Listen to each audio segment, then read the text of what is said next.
Desde sus orígenes, la Iglesia utilizó el arte como un instrumento pedagógico para alumbrar y conservar la fe de sus fieles. Ya en los primeros siglos aprendió a hacer una nueva lectura de los símbolos e imágenes del arte pagano y creó otros nuevos que dieron origen al arte propiamente cristiano. Todo hombre religioso necesita un lugar para dar culto a su Dios, para estar reunidos como familia y para hacer la liturgia de ese culto.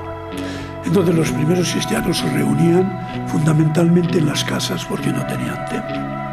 Uno prestaba su casa y allí hacían la oración, leían la escritura, hacían la Eucaristía. Cuando iban cesando las persecuciones o las persecuciones eran menos intensas, fueron construyendo algún edificio y allí se reunían y eran edificios más amplios y tenían la oportunidad de hacer, diríamos, todos estos ejercicios de una manera más completa y más amplia.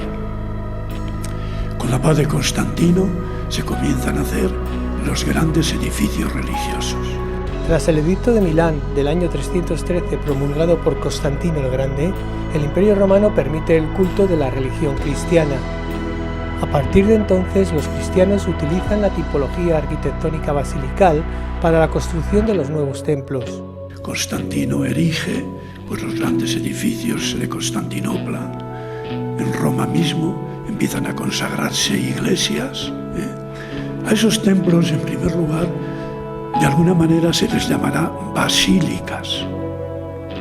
Por eso en Roma los principales templos son las 4 basílicas importantes: San Pedro, San Pablo, Santa María, la Mayor y San Juan de Letrán. Porque eran los templos dedicados a lo fundamental de la Iglesia. El templo, por ejemplo, de San Juan de Letrán era el primer templo, no San Pedro. Estaba dedicado a Cristo, el centro de la Iglesia, el Salvador. Pero después, ya en el siglo XVI, también tuvo una dedicación a San Juan Bautista, precisamente por ser la basílica dedicada al Salvador.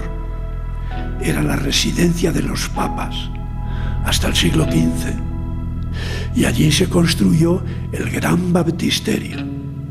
Por eso luego se dedica a San Juan Bautista. Un baptisterio que ya estaba construido anteriormente, en el siglo XII-XIII. La basílica cristiana tiene planta rectangular con uno o más ábsides y con naves a lo largo separadas por columnas en las que se apoyan los arcos. Las naves terminan en el ábside, donde se coloca el altar y en torno a él se disponen los oficiantes.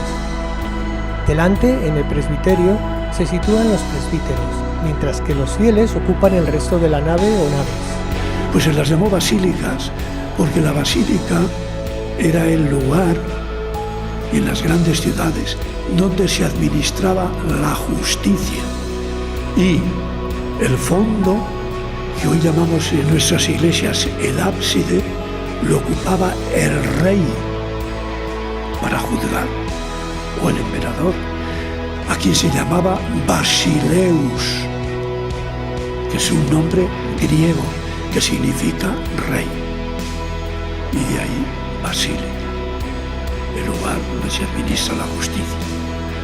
Los cristianos cambiaron el sentido de administrar justicia, proclamando que la basílica es el lugar donde está el Rey de los Reyes, Cristo, que da la verdadera justicia, que es la liberación y la santidad.